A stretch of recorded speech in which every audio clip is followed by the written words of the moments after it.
Hi ನಮಸ್ತೆ ಎಲ್ಲರಿಗೂ Kannada studio YouTube channel ಸ್ವಾಗತ. ಸೊ ಇಂದಿನ ಸೆಷನಲ್ಲಿ ನಾವೇನು ನೋಡೋಣ ಅಂತ ಹೇಳಿದ್ರೆ ಏಪ್ರಿಲ್ 30ರ ಥರ್ಡ್ ಶಿಫ್ಟಲ್ಲಿ ನಡೆದಿರತಕ್ಕಂಥ SSC GD GK ಪ್ರಶ್ನೆ ಪತ್ರಿಕೆಯನ್ನು ಈ ಒಂದು ಸೆಷನಲ್ಲಿ ನಾವು ಸಂಪೂರ್ಣವಾಗಿ ಅನಾಲೈಸಿಸ್ನ ಮಾಡೋಣ, ಸರಿನಾ? ಸೊ ಹಾಗಾದರೆ ಬನ್ನಿ ವಿಡಿಯೋನ ಸ್ಟಾರ್ಟ್ ಮಾಡುವ. ವಿಡಿಯೋ ಸ್ಟಾರ್ಟ್ ಮಾಡೋಕ್ಕಿಂತ ಮುಂಚೆ ವಿಡಿಯೋ ಕೊನೆವರೆಗೂ ನೋಡಿ ಅಂತ ಹೇಳ್ತಾ, ಹಾಗೆ ವಿಡಿಯೋ ಕೊನೆವರೆಗೂ ನೋಡಿದ ನಂತರ ವಿಡಿಯೋ ಇಷ್ಟ ಆದರೆ ಪ್ಲೀಸ್ ವಿಡಿಯೋನ ಲೈಕ್ ಮಾಡಿ, ಸಬ್ಸ್ಕ್ರೈಬ್ ಮಾಡಿ. ಇಫ್ ನಿಮಗೆ ವಿಡಿಯೋ ಇಷ್ಟ ಆಗಲಿಲ್ಲ ಅಂದರೆ ಸೊ ಆಬ್ವಿಯಸ್ಲಿ ಡಿಸ್ಲೈಕ್ ಮಾಡಿ ಅಂತ ಹೇಳ್ತಾ, ಹಾಗೆ ನಾವು ಇಲ್ಲಿವರೆಗೂ ಮಾಡಿರ್ತಕ್ಕಂಥ ಅನಾಲಿಸಿಸ್ ಕ್ಲಾಸ್ಗಳನ್ನು ಹಾಗೆ ಪೊಲಿಟಿ ಹಾಗೆ ಕರೆಂಟ್ ಅಫೇರ್ಸ್ ಕ್ಲಾಸ್ಗಳನ್ನು ಯಾರು ನೋಡಿಲ್ಲ ಅಲ್ವಾ, ಪ್ಲೀಸ್ ನೀವು ಪ್ಲೇಲಿಸ್ಟಲ್ಲಿ ಹೋಗಿ ಚೆಕ್ ಮಾಡ್ಕೊಂಡು ನೋಡ್ಕೊಳ್ಳಿ. ಅಲ್ಲಿಂದ ನಿಮಗೆ ಪ್ರಶ್ನೆಗಳು ನೋಡೋಕ್ಕೆ ಸಿಗ್ತಾ ಇದ್ದಾವೆ. ಓಕೆ, ಸೊ ಹಾಗಾದರೆ ಬನ್ನಿ ತಡ ಮಾಡೋದು ಬೇಡ, ಮೊದಲ ಪ್ರಶ್ನೆ ಏನಿದೆ ಅಂತ ನೋಡುವ. ಏನಿದೆ ಮೊದಲ ಪ್ರಶ್ನೆ? ಭಾರತದ ಪ್ರಸ್ತುತ ನಿಯಂತ್ರಕ ಮತ್ತು ಮಹಾಲೇಖ ಪರೀಕ್ಷಕ ಮೀನ್ಸ್ ಈ ಒಂದು ಕಾಂಪ್ಟ್ರೋಲರ್ ಅಂಡ್ ಆಡಿಟರ್ ಜನರಲ್ ಯಾರು ಅಂತ ಕೇಳಿದ್ದಾರೆ. ಯಾರಾಗಿದ್ದಾರೆ ಸರ್? ಗಿರೀಶ್ ಚಂದ್ರ ಮುರ್ಮು ಅವರು, ಕೆ ಸಂಜಯ್ ಮೂರ್ತಿ ಅವರು, ಆ್ಯಂಡ್ ದೆನ್ ರಾಜೀವ್ ಮಹರ್ಷಿ ಅವರು, ಆ್ಯಂಡ್ ದೆನ್ ನೆಕ್ಸ್ಟ್ ಈ ಒಂದು ಶಶಿಕಾಂತ್ ಶರ್ಮಾ ಅಂತ ಕೊಟ್ಟಿದ್ದಾರೆ. ಸೊ ಇದಕ್ಕೆ ಸರಿಯಾದ ಉತ್ತರ ಯಾವುದಾಗುತ್ತೆ ಹೇಳ್ಬೋದಾ? ಯಾರಾಗಬಹುದು ಸರ್? ಯಾರು ಅಂದರೆ ಸರ್ ದ್ಯಾಟ್ ಈಸ್ ನನ್ ಅದರ್ ದ್ಯಾನ್ ಈ ಕೆ ಸಂಜಯ್ ಮೂರ್ತಿ ಅಂತ ಹೇಳ್ತೇವೆ. ಸರ್ ಯಾರಿಗೆ ಒಂದು ಕೆ ಸಂಜಯ್ ಮೂರ್ತಿ ಅಂತ ಹೇಳ್ತೀವಿ, ನೆನ್ಪಿಟ್ಕೊಳ್ಳಿ, ಕೆ ಸಂಜಯ್ ಮೂರ್ತಿ ಅಂತ ಹೇಳ್ತೇವೆ. ಸೊ ಇದು ಲಾಸ್ಟ್ ಇಯರ್ SSC GD ಎಕ್ಸಾಮಲ್ಲಿ ಕನಿಷ್ಠ ಅಂದರೂ ಒಂದು 5 ರಿಂದ 6 ಬಾರಿ ಬಂದಿದೆ ಅನಿಸುತ್ತೆ. ಓಕೆ, ಸೊ ಲಾಸ್ಟ್ ಇಯರ್ ಸಹ ಇವರೇ ಇದ್ದರು. ಸೊ ರೀಸೆಂಟಾಗಿ ನೇಮಕ ಆಗಿದ್ರು ಲಾಸ್ಟ್ ವರ್ಷ. ಓಕೆ, ಬಟ್ ಇವಾಗ ಇದು ಇವ್ರ ನೇಮಕವಾಗಿ 1 ವರ್ಷ ಆಗಿದೆ. ಬಟ್ ಸ್ಟಿಲ್ ಆದರೂ ಸಹ ಇವರು ಇಂಪಾರ್ಟೆಂಟ್ ಇದ್ದೇ ಇರ್ತಾರೆ. ಓಕೆ, ಯಾಕೆಂದರೆ CAG ಇದ್ದಾರೆ. CAG ಬಗ್ಗೆ ಹೇಳ್ತಕ್ಕಂಥ ವಿಧಿ ಯಾವುದು ಅಂತ ಕೇಳ್ತಾರೆ ನಿಮಗೆ. 148ನೇ ವಿಧಿ ಹೇಳುತ್ತೆ. 148ರಿಂದ ಇವ್ರದ್ದು ಬಗ್ಗೆ ಹೇಳ್ತಕ್ಕಂಥದ್ದು 152ರವರೆಗೆ ಇವರ ಒಂದು ಕಾರ್ಯಗಳ ಬಗ್ಗೆ ಹೇಳ್ತಕ್ಕಂಥ ವಿಧಿಗಳಾಗಿದ್ದಾವೆ. ಓಕೆ, ಇದನ್ನು ನೆನ್ಪಿಟ್ಕೊಳ್ಳಿ, ಇದನ್ನು ಸಹ ನಿಮಗೆ ಕೇಳೋ ಚಾನ್ಸಸ್ ಇರುತ್ತೆ. ಆ್ಯಂಡ್ ನೆಕ್ಸ್ಟ್ ಇವರು ತಮ್ಮ ಒಂದು ವರದಿಯನ್ನು ಯಾರಿಗೆ ಸಲ್ಲಿಸ್ತಾರೆ ಅಂತ ಕೇಳ್ತಾನೆ. ಯಾರು? ಈ ಒಂದು CAG ಅವರು. ಇವರು ರಾಷ್ಟ್ರಪತಿಗಳಿಗೆ ಇವರ ಒಂದು ವರದಿಯನ್ನು ಸಲ್ಲಿಸ್ತಾರೆ. ಯಾರು? ಈ ಒಂದು CAG ಅಂತ ಹೇಳ್ತೀವಿ. ಹಾಗಾದರೆ CAGಯನ್ನು ನೇಮಕ ಮಾಡ್ತಕ್ಕಂಥ ವ್ಯಕ್ತಿ ಯಾರು ಅಂತ ಕೇಳ್ತಾನೆ. ಅವಾಗ ನೀವು ಹೇಳಬೇಕಾಗಿರ್ತಕ್ಕಂಥದ್ದು ಸರ್ ಈ ಒಂದು ರಾಷ್ಟ್ರಪತಿಗಳು ಅಂತ ಹೇಳ್ತೀವಿ. ಎಷ್ಟನೇ ಒಂದು ವಿಧಿ ಅನ್ವಯ ಸರ್? 148ನೇ ವಿಧಿ ಅನ್ವಯ ಅಂತ ಹೇಳ್ತೀವಿ. ಆ್ಯಂಡ್ ದೆನ್ ಇವರ ಕಾರ್ಯಗಳ ಬಗ್ಗೆ ಹೇಳ್ತಕ್ಕಂಥ ವಿಧಿ ಯಾವುದು ಸರ್? 149 ಅಂತ ಹೇಳ್ತೀವಿ. ಓಕೆ, ಆ್ಯಂಡ್ ದೆನ್ ನೆಕ್ಸ್ಟ್ ಇವರು ರಿಪೋರ್ಟ್ ಸಬ್ಮಿಟ್ ಮಾಡ್ತಕ್ಕಂಥದ್ದು ಇದರ ಬಗ್ಗೆ ಹೇಳ್ತಾರೆ 152, 151ರಲ್ಲಿ ಹೇಳುತ್ತೆ. ಸೊ ಅದು ಸಹ ನಿಮಗೆ ಗೊತ್ತಿರಲಿ. ಆ್ಯಂಡ್ ದೆನ್ ನೆಕ್ಸ್ಟ್ ಓಕೆ, ಇಲ್ಲಿದೆ ನೋಡಿ. ನೆಕ್ಸ್ಟ್ ಪ್ರಶ್ನೆ, ಭಾರತದಲ್ಲಿ ಇಂಗ್ಲಿಷ್ ಶಿಕ್ಷಣದ ಮ್ಯಾಗ್ನಾ ಕಾರ್ಟ್ ಎಂದು ಕರೆಯಲ್ಪಡುವ ವುಡ್ಸ್ ಡಿಸ್ಪ್ಯಾಚ್ ಯಾವ ವರ್ಷ ಹೊರಡಿಸಲಾಯಿತು ಅಂತ ಕೇಳಿದ್ದಾನೆ. ಯಾವ ವರ್ಷ ಸರ್? 1835, 54, 57 ಮತ್ತು 82 ಅಂತ ಕೊಟ್ಟಿದ್ದಾನೆ. ಈ ಒಂದು ವುಡ್ಸ್ ಡಿಸ್ಪ್ಯಾಚ್ ಘೋಷಣೆ ಆಗಿರತಕ್ಕಂಥ ಒಂದು ವರ್ಷ ಯಾವಾಗ ಅಂದರೆ ಸರ್ ಒಂದು 1854ರಲ್ಲಿ ವುಡ್ಸ್ ಡಿಸ್ಪ್ಯಾಚ್ ಬಂತು ಅಂತ ಹೇಳ್ತೀವಿ, ಸರಿನಾ?